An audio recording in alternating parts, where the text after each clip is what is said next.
All right. Sorry about that. I had to go through that process. I had to look up everything that I needed to do in order to figure it out again.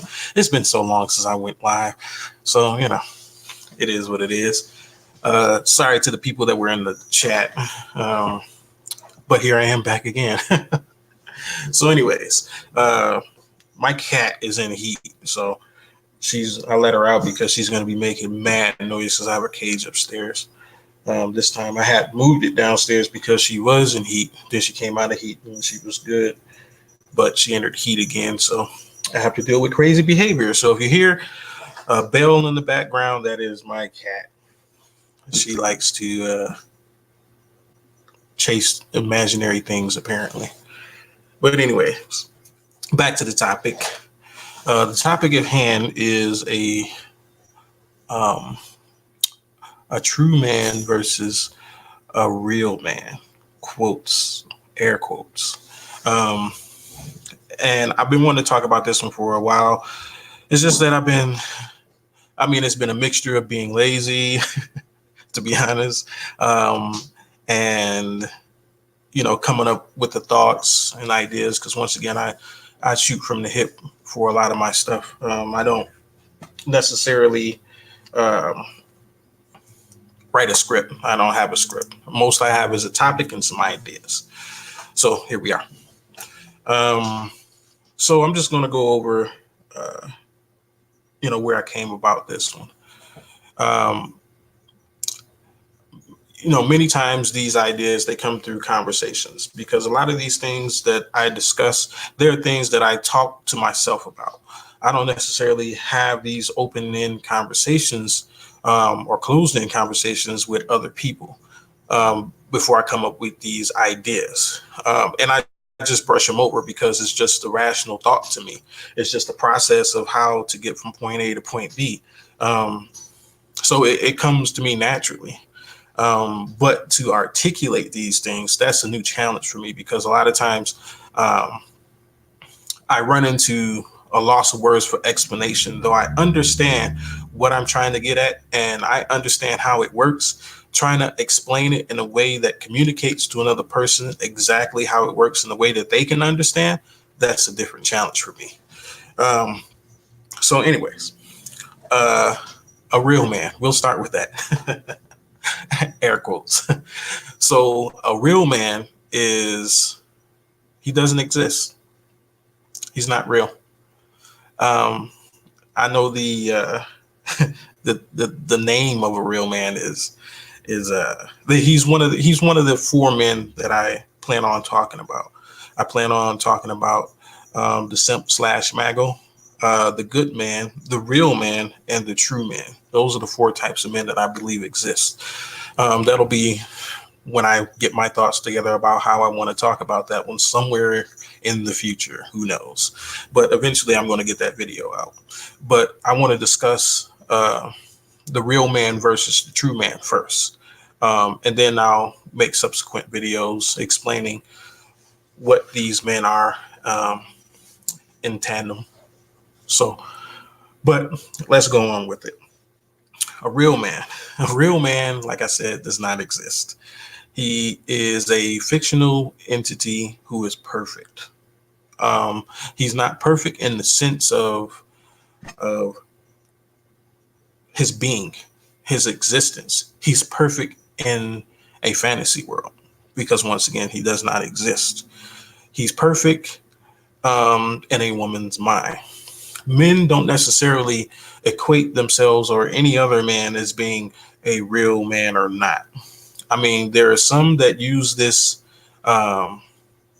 definition, this terminology that comes from the adoption of gynocratic definitions. Oh, cut it out, cat. Hey. But that comes from the definitions of gynocratic, the gynocratic handbook, the definitions that they use to describe the world around them, real man. And unfortunately, a lot of men adopt this and many other definitions to describe themselves and the world around them. Because especially black men, hey, what's going on, Rainy Woman? Especially black men, we have taken up the handbook of a matriarchal leadership And unfortunately, again, it happens to be gynocratic. So when I say real man, I'm just speaking in the context of that handbook specifically. I'm using it as a way to communicate with you, but I understand or overstand what a real man is. And he does not exist. But a real man is simply someone who is, oh, she sounds cute. Yeah.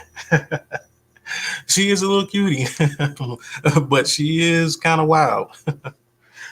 Um, but a real man is someone who is a kind person. He is he is strong. He is a equal opportunist. He is a person who sees a woman in such a light that it always pedestalizes her and puts him in the number two seat. He is a man who, I mean, and to be frank, this does sounds like the descriptions of a mago. Hold on, 1 second. Give me a second. Let me get my cat together. Set it out. She's definitely afraid of the spray bottle. But anyways, he is a man who oftentimes will sacrifice himself for any parts of the gynocracy.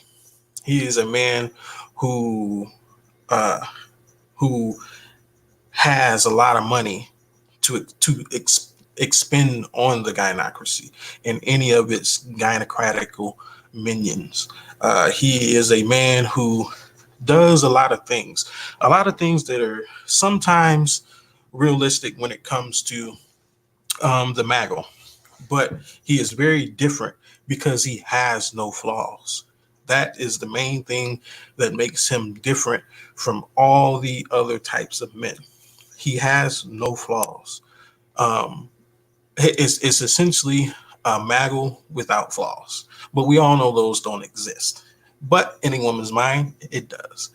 And this is the reason why they are looking for a quote unquote real man, because the real man is the one that is going to be the savior. You know, we have such a messiah complex, just like Grint says many times in the black community. He is the one that is going to whip them away and change their lives completely, no matter how far at the bottom they are as far as degenerate behavior goes. But once again, he does not exist. But these women, they tend to wait on him. He is omnipotent. You know, he is all doing, all being. You know, he has great power and ability to change circumstances. I mean, this is a very, very, very grandiose thought when it comes to what a real man is. I mean, because I'm sure, you know, man or woman, many times because we do have black women who exist in a rational space. We have black women who understand that there are men out there, but they aren't necessarily perfect, and they are not going to bend over backwards for you. What's going on, Titan TV? But they are not going to adhere to you, because these women, they understand that there is a clear difference between a so-called real man and a true man. It's just that I'm here to define those two, because I don't think this has been talked about at length in the specifics of comparing the two one to one. So the real man is not perfect. He has flaws. He has setbacks. He has been through some things. He has sometimes emotional setbacks, mental setbacks, financial setbacks. This is what makes him real. Not necessarily that it is necessarily a causation or causation, you know, but it is a correlation that most real men, they have faults. They have faults, but those faults aren't necessarily what makes them entirely real. Um, what makes a real, excuse me, I'm using the wrong context. A true man, sorry, I'm describing a true man now. Let me bring you back up to speed. A true man is imperfect. He has faults, but these faults aren't necessarily what makes him real.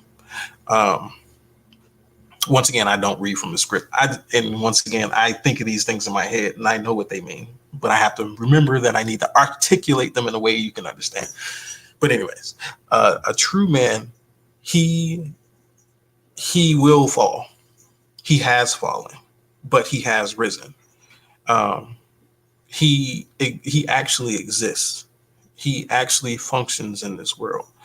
Um, he is not necessarily the abundant type of man. I believe the quote unquote good man is the abundant type of man. Um, the real man coming in number two place, the simp coming in number three, and the true man coming in fourth in regards to uh, their presence in this world in numbers. Um, but to be really to explain again, the real man only exists in a fantasy world, but he exists. But he only exists in a woman's mind. You'll never see him. If you really think about it, when women point out, "Oh, that's a real man," "That's a real man," "That's a real man," they only attribute certain qualities to him, but not his whole encompassing personality. So when they find out something that is not in line with what they consider a real man, they no longer classify him as that. And this can be either his own imperfection or that it does not align with the gynocratical definition of what a real man is, which is damn near every guy. There's not a guy on the face of earth that will pass the unrealistic expectations of the gynocracy. But anyways, Rainy Woman, you say you have a question. Oh, he's human. Yes, he's the true man is very human. But what is your question?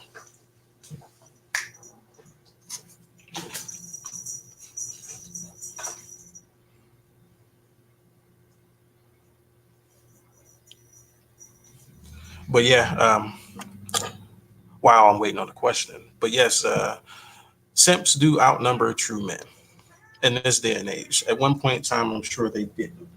Um, but that is what it is. Um, it's unfortunate because we need more true men in this reality. But the gynocracy is strong. It has a foothold over most men's lives, unfortunately, thus creating a middle ground, which I consider a good man.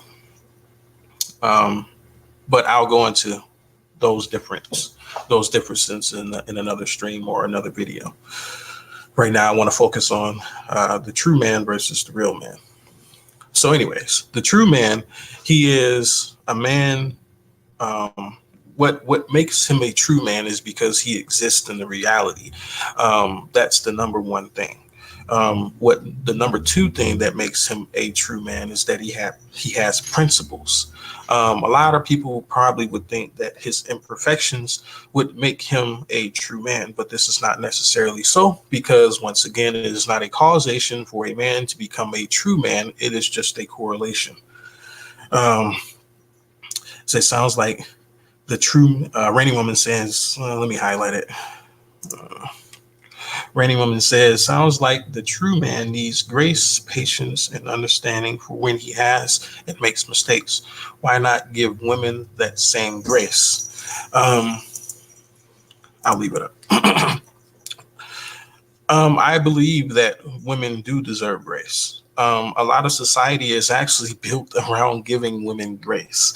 I know there are many women who may disagree with this, but from my standpoint, especially as a man, though I do not understand everything that a woman goes through and how she interprets it.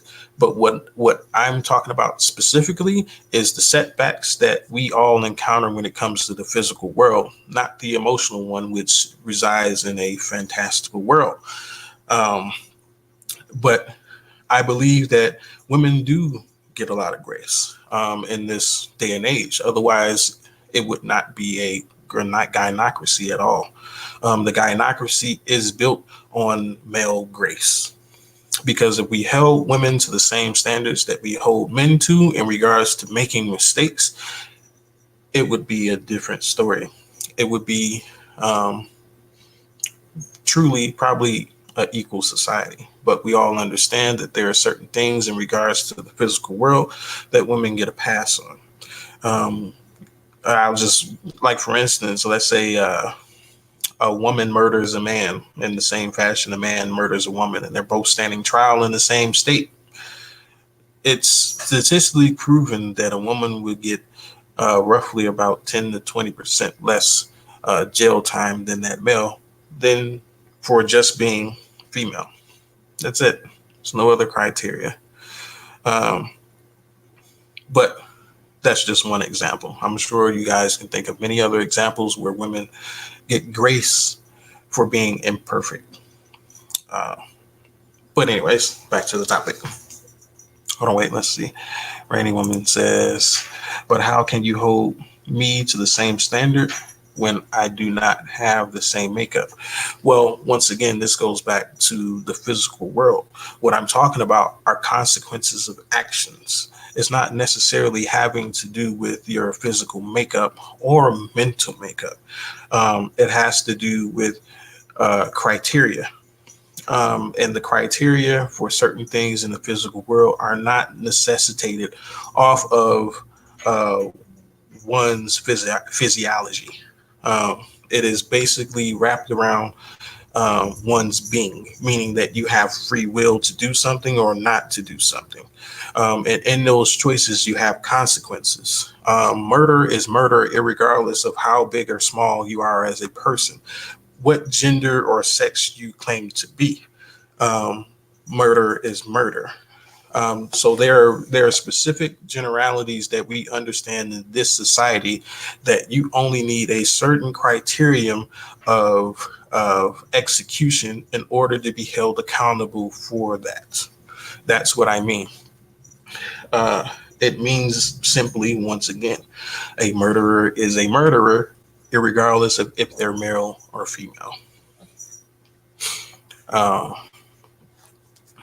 But anyways, back to the topic. I don't mind any of your guys' questions. I can address them as we go along. But a true man is a man who is very much a leader. I'm not saying that every true man does not take a position of a follower, because sometimes this is necessary, because there are many projects that have been pioneered by true men that other true men were involved in contributing to, and they were not necessarily the leaders on those projects. But what I'm saying is if that one man who was leading that project failed, or if he died, there would be another man who would be able to have the ability to step up and assume his place and keep the project moving forward without any hiccups. So it's not necessarily that he is a leader. It's that he has the ability to be a leader when needed. And this is by way of self-investment. Many true men are ones who invest in themselves very heavily. They oftentimes are found learning different things, because it is necessary for you as a leader to be ahead of the people mentally, emotionally, physically, spiritually, that you plan to lead. Otherwise, why else would they need you as a leader if they can be on the same level as you? So it is very necessary for a true man to be a leader. This is not so for a real man. A real man is a human doing rather than a human being. He has no ability to think autonomously outside of the gynocratic direction, meaning that everything that he is, will be, and has been is derived from the betterment of the gynocracy. What's going on, LaShawn? How you doing, man? Um, so in this sense, this is the difference between a true man and a real man. But I'll go on to explain more things about the true man. A true man is a man of principle because in leadership, one of the things that you have to have is discipline. And discipline comes from practicing principalities over and over again and holding firm to ones that work and are in a forward moving direction. What I mean by this is once again the difference between a real man and a true man, because it's the imperfection portion of it that also holds true to one and not the other. Because in finding principles, you will make mistakes, and through these mistakes, you will learn, and through learning, you will create principles that work. This is the reason why I said once again that in most, if not all, true men, he is imperfect, because the imperfection is necessary in order for him to cultivate principalities about how he should run his life. Because you have the trial and error life, of course. You can't just come up with solutions all the time unless they were handed down to you by a previous generation. And even that is not a guarantee as things change. So principalities are very much a cornerstone of what a true man is. How to notice what principles are. Principles, once again, are the continuation of things that work, meaning that no matter what the circumstances are, there are certain things that you can expect from a true man, meaning that he is going to do and execute his life in such a way that it almost seems like it is routine, because it is for him. Um, it is necessary for a true man to practice principle on a daily basis, because if you do not, you cannot be considered a true man. Another quality of a true man is the fact that he is compassionate. This goes back to, um, hey, what's going on, Kendra? How you doing? But this goes back to what I spoke on earlier in regards to his grace. The the real man doesn't necessarily have grace. The real man is a non-autonomous creature, so therefore he has no no being outside of the gynocracy. A true man does not even recognize the gynocracy in the way that a real man does. Once again, a real man does not exist. So, but I want to make the clear delineation between the two. Um, but a true man has this imperfection. Um, that is one of the things, like I said, that makes him what he is. Um, but another quality is, I'm trying to think, because once again, this comes off the top. Um, like I said, his grace, his being, his actual, his sexuality, his sexuality. A lot of people don't really talk about this because sex is kind of taboo a little bit in the Black community, because en masse, most of us do not even get tested. Um, though and it's kind of weird because we are the ones who probably pioneered the hypersexual society that at large, though we don't have true discussions about sexuality. True men do.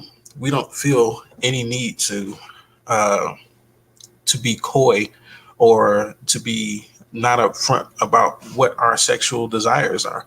We will tell the women in our life our expectations because this roots from our ability of principle.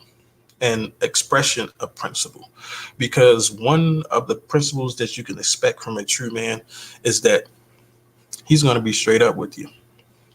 He's going to be straight up with you. There's not going to be many things that are a complete mystery, especially in regards to his sexuality.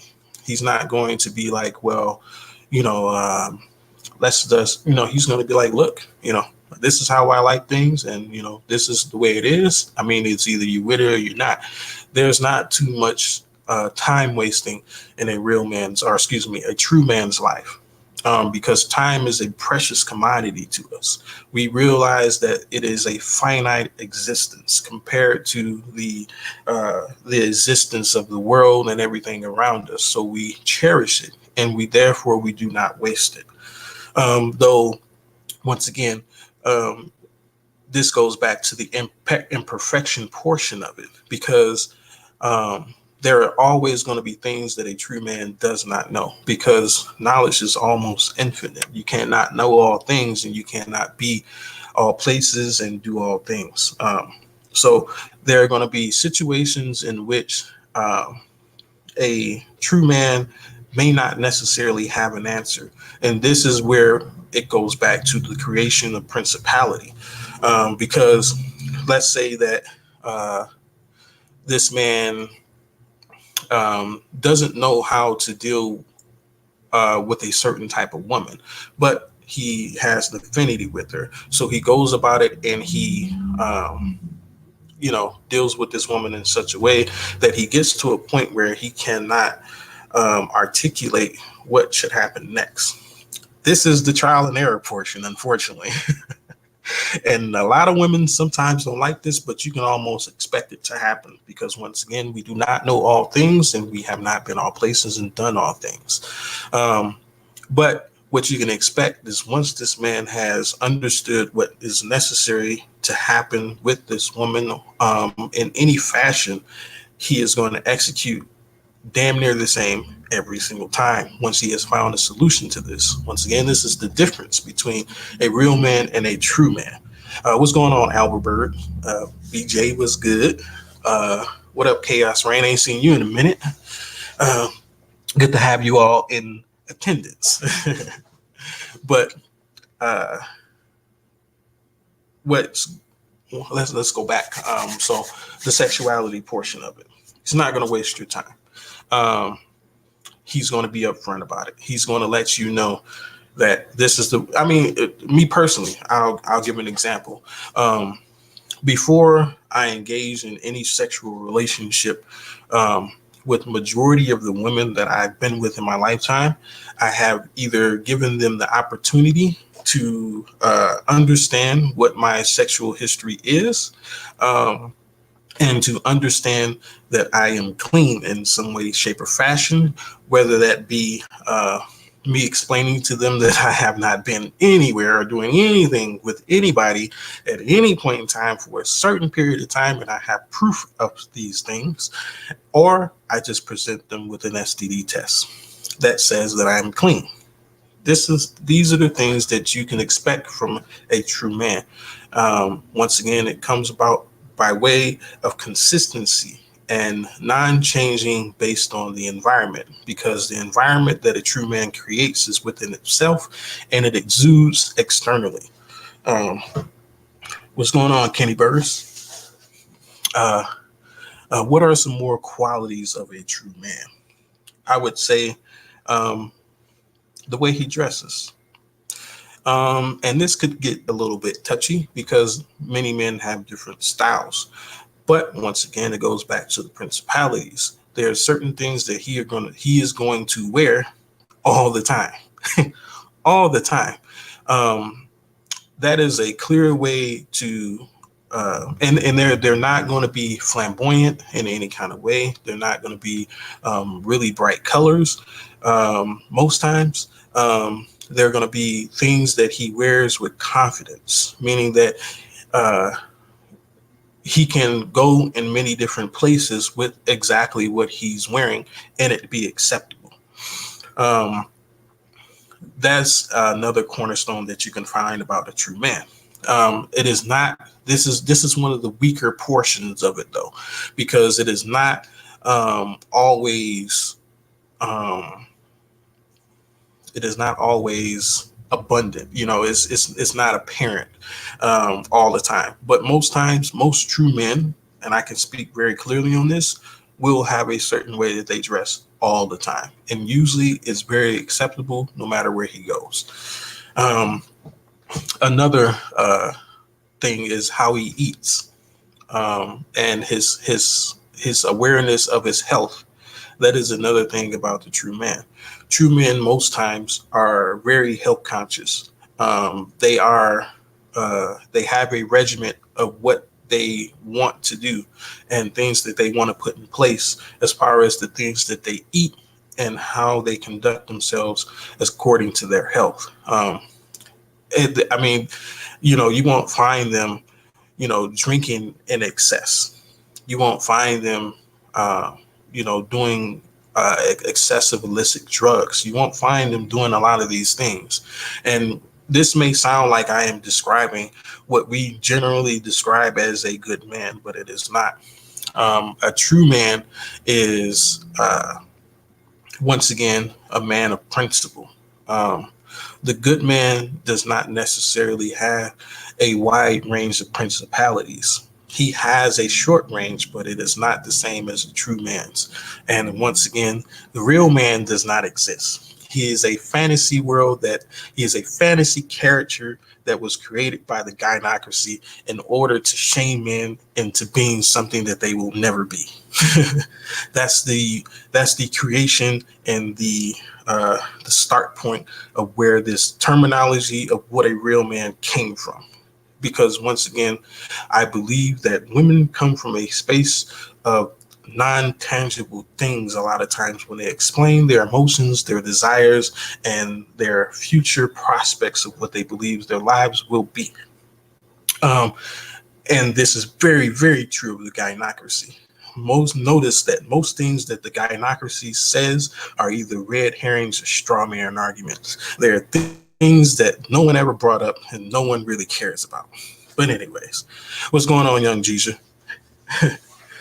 uh, but I want to conclude this, but I'm going to make it clear that a real man, if you ever hear a woman tell you that a real man is this, a real man is this, that, you can always reply, that real man doesn't exist. But anyways, this has been the Wolf and Made It Close. And if you have any questions, go ahead, put them in the chat and we can address them from there. Okay, this says Chaos Rain. Well, Chaos Rain, what is your question?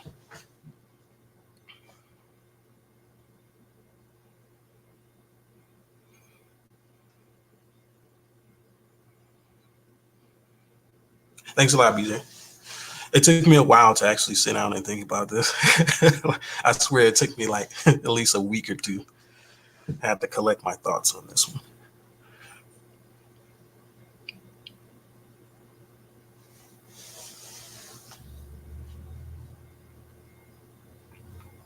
But while you're waiting, I'll try to think of some. While I'm waiting on the question, I'll try to think of some more things. I mean, there are a lot of things that a true man exudes to show what he is.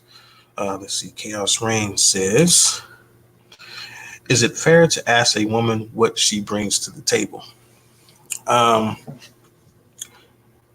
sure, that's my answer. Because as a man, you set the criteria. You set the criteria for what works for you. Um, as far as you asking a woman, you can ask a woman anything and inquire anything that you want to do, but make sure that it has a purpose behind it, because you never want to put yourself in a space where you're just asking reckless questions, because that starts to format a woman's mind to believe that that's the direction that you want to go in, which may not necessarily be true for a lot of men. A lot of men sometimes ask women questions that are no consequence to the direction that they want to go in.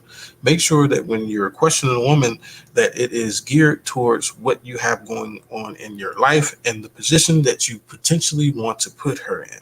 So if what she has going on is a very large cornerstone of what you want in a woman, yes, it is very fair to ask a woman what she brings to the table.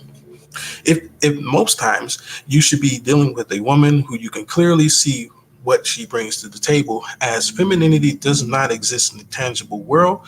A woman does what she can in order to make it known what her abilities are and what she actually brings to the table, because a lot of these things that we understand about femininity are things that are hard to explain and discuss as far as a man to a woman. So she should be exuding what she brings to the table rather than you having to even have to ask for it. But good question nonetheless. Oh yeah, most definitely, Raining Woman. What's going on, Dave Tao? Let's see. His question is, would hobbies be a good indicator for a true man? Um, I would say yes, because a true man definitely has a side to him that needs nourishment. It is not necessarily always things that are about uh, forward progression in a sense of a one's economic or intelligence or how much they know, etc. Uh, for instance, I have a hobby of creation. I like to create things. And it doesn't necessarily have to do with anything that is tangibly in the direction of progression in my life. For instance, I recently created a video game just for fun, just to see if I can do it. Um, and it took a little while. It took a lot of learning.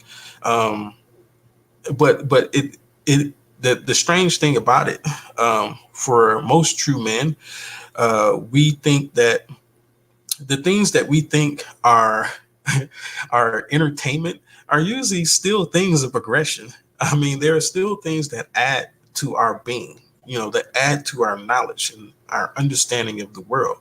I mean, but a hobby could be just simply something as fishing. I mean, I know a guy, he is a true man, and one of his hobbies is fishing, and he takes it up almost in a professional stance, though he does not seek any type of payment, or he doesn't do it for his economics or his intelligence or adding to himself. He does it because this is his decompression. So definitely hobbies, I would say, definitely are part of a true man's arsenal and how he carries himself. Oh, no problem, Chaos Rain. But if there aren't any more questions, I'll give it a minute or two, let you guys get it out. Um, I know there are not a lot of people here, unfortunately, but fortunately, because I don't want a super large channel. My channel is going to be has always been geared to the people who want to hear these things. I'm not here for entertainment basis. I'm here to add to your knowledge. I'm here to help you understand what I understand. Um, Not necessarily do what I do, but understand a different aspect of life. Um, let's see. Dave Tao says your philosophy is similar to the polymath way. Yes, it is. What's going on, UFO Kamikaze? What's going on, Tony Smith? James Kills, how you doing? Let's see. He has a question. He says, um, how do you really face your fears to grow as a man? Um, to face your fears, I would say that you have to acknowledge that they are going to be a detriment to the forward progression of the place that you want to go to.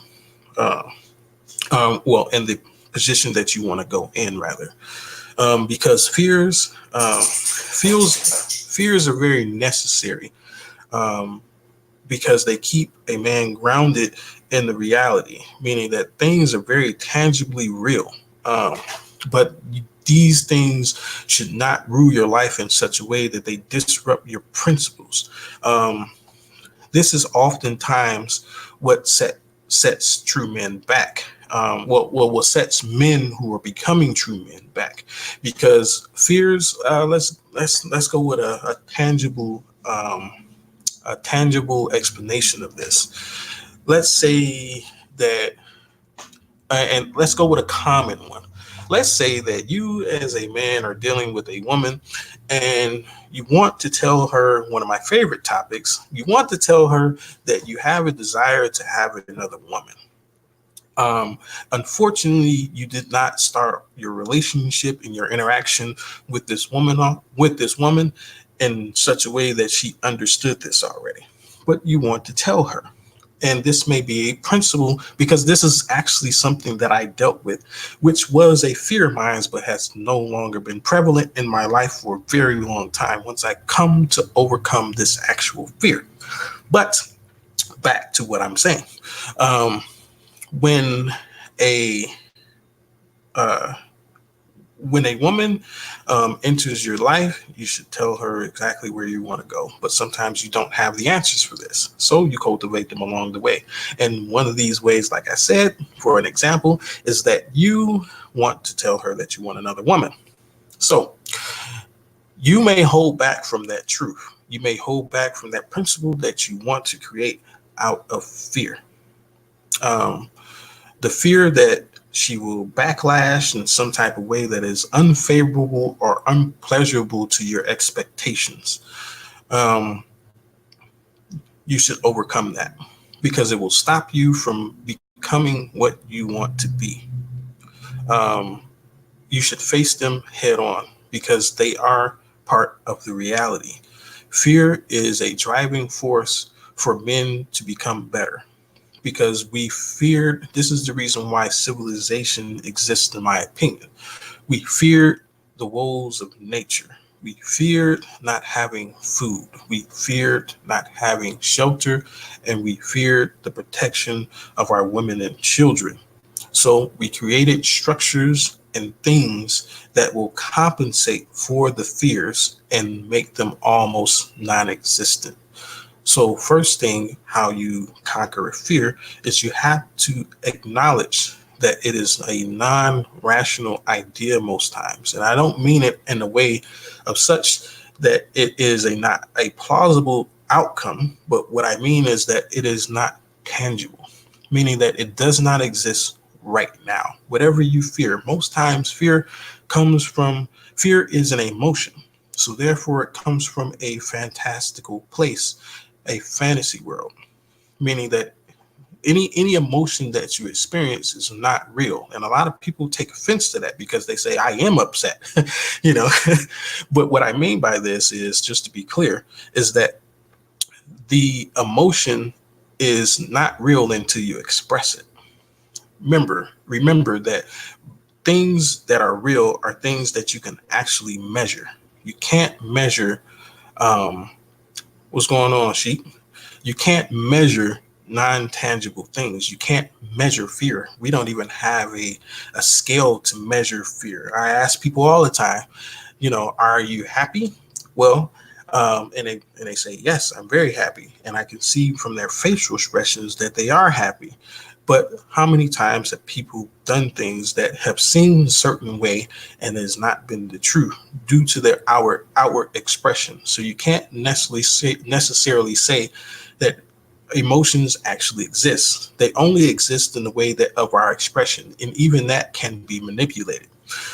So fear is one of the things, like I said, that come from a plane of existence that we cannot touch tangibly. Um, and let's think about it from a rational standpoint, what fear is.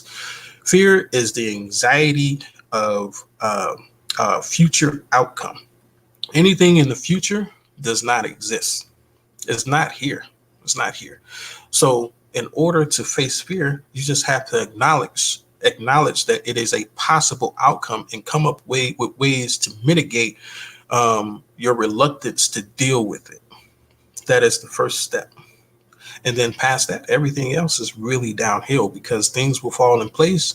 You will have your other principles set up, um, uh, reaction, causation, and reaction, and things should fall in place. Now, I'm not saying that the road downhill is not going to be a little bumpy. What I'm saying is that eventually you will hit a flat plane and there will be no more hill, and you will understand the things that you have went through in regards to fear and how to overcome them. So that's my answer of how do you really face your fears to grow as a man. You acknowledge that the outcome may be not favorable and you make plans to deal with the unfavorable outcomes. It will give you the confidence in order to face fear, because fear is the unknown. It comes from the unknown. It comes from the thinking of the unknown. That's where fear comes from. I mean, let's really think about it. We fear things all the time.